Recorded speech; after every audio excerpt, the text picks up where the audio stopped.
Ayun, dito kami ngayon sa Namanday Island Resort kung saan gaganapin ang first batch ng Success Camp with Hotlines Mentors. Ayun, Lengap. Ayun, ito po yung history ng Optia na po, first batch, batch 1. So, congratulations sa lahat po ng mga attendees at sana makagraduate lahat. Ano po? So, grabe po, level up ang mga nangyayari po kayo. Grabe. So, habang inantay po natin yung mga attendees natin dahil sa hindi pa sila makatawid dahil ano po, low tide pa. So, nandito kami para i-prepare yung area para sa mga activities na gagawin po namin. So, good luck sa lahat. Good luck sa atin lahat at congratulations sa buong Opti. Grabe, ibang klase, imagine mo yung training dito, nandito kami sa isla. Grabe. Sa resort ng mismong may-ari ng company. Grabe, training to, training lang to. So, pa-level up talaga, grabe. Soon, siguro sa ibang bansa na tayo magte-training. Yes. Ayun. Thank you, Upline. Ayun po. Yun. Apelister, yes. It's your turn. Grabe. Apelister, Sulit. Sulit ang ang puyat at pagod namin. Ngayon ay na-amaze kami sa mga a-attend ng Success Camp.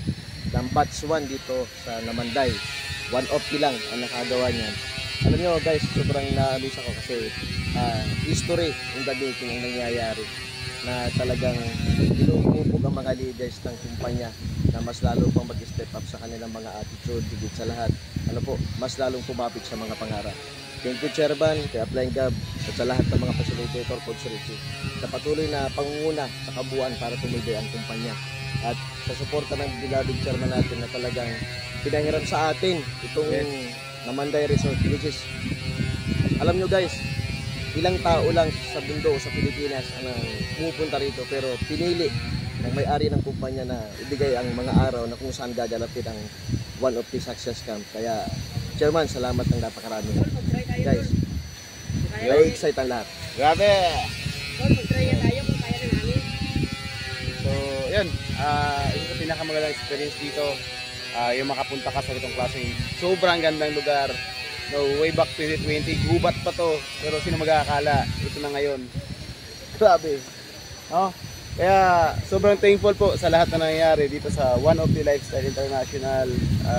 Sobrang layo po na narating natin. Alam ko mas malayo pa.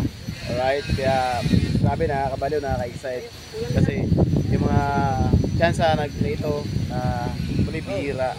Pero dahil nga po sa isang vision making at na-decide, no? Sobrang decided kami na walang araw magbabago takbo ng buhay namin. Ayun, nangyari unti-unti at alam ko mas marami pang mangyayari. Okay, kaya guys, ikaw, mga kapanood dito, lapit ka lang. Wag na wag mong bitawan yung pangarap mo kasi masabing ang kwento sa likod, no, ng hirap kapag nagtagumpay ka, yung pinakamagandang kwento. Yung laban ay tinapos mo. Yung laban na yon, nung dumating ang time na nasa taas ka na, successful ka na, yun yung pinakamasarap. No? Yung hirap, struggle, discouragement, normal. Ang importante, wag na wag kang bibitaw. Okay? Kaya pangigilan nyo na. Grabe yung mangyayari dito. Okay? Sa networking, sa One of Key, meron kang gagawin na hindi gagawin ng maraming tao. Pero tanda mo ito balang araw. Marami kang gagawin na hindi nila kayang gawin. Ito yun. Business with pleasure. Selected lang ang halos nakapunta rito. Coach Ricky, good morning.